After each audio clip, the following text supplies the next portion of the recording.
Deep in the rugged South Caucasus Mountains lies a pocket of land wedged between empires. This is Armenia. Since the end of the Cold War, its population has been hemorrhaging, leaving only about 4 million people.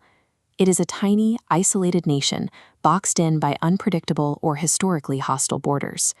For decades, Armenia has only survived by outsourcing its physical survival entirely to Moscow. Russian troops manage the checkpoints, and Russian weapons deter its neighbors. This reliance touches every level of society. The national power grid depends heavily on a single, aging Soviet-era nuclear plant running on Russian fuel. In its current configuration, the Armenian state relies entirely on external life support. If Moscow ever retracts its security umbrella, the country collapses. In 2020, a brief, violent conflict with neighboring Azerbaijan revealed exactly how exposed Armenia had become.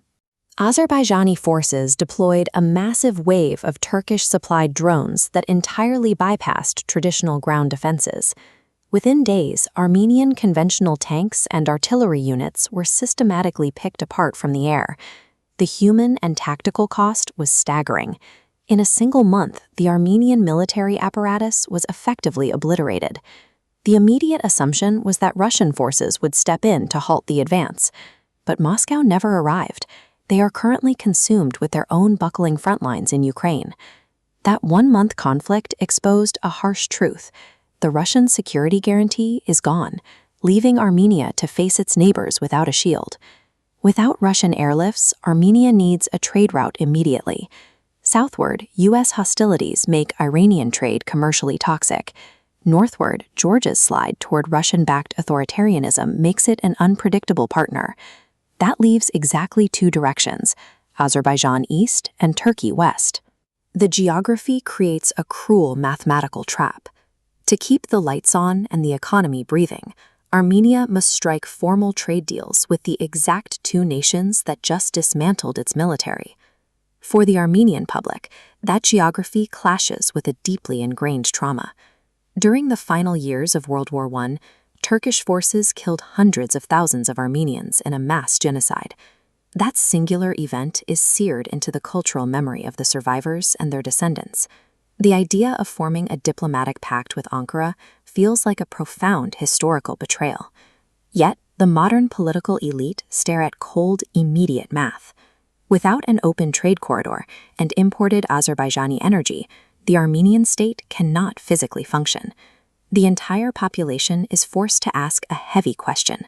Can they set aside a century of grief to shake hands with their historical adversaries just to keep their country on the map today?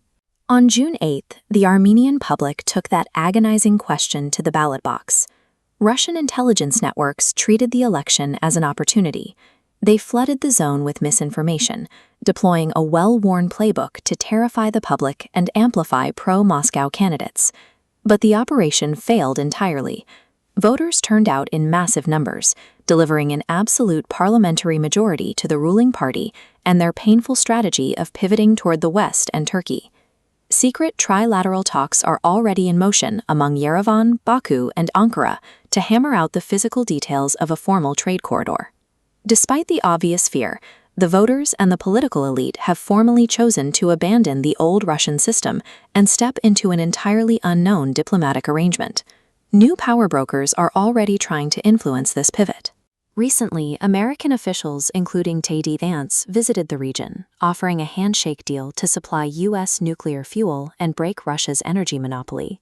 But physically executing that promise is incredibly complex. It is highly uncertain if American-manufactured fuel rods can even safely operate inside Armenia's aging Soviet-designed reactors. There is also massive internal pushback.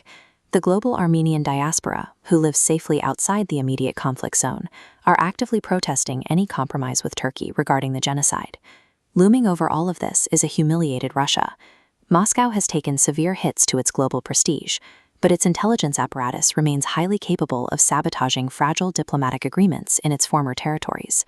The recent election doesn't resolve the crisis. It simply initiates a dangerous diplomatic tightrope walk, where any miscalculation could cost Armenia its sovereignty.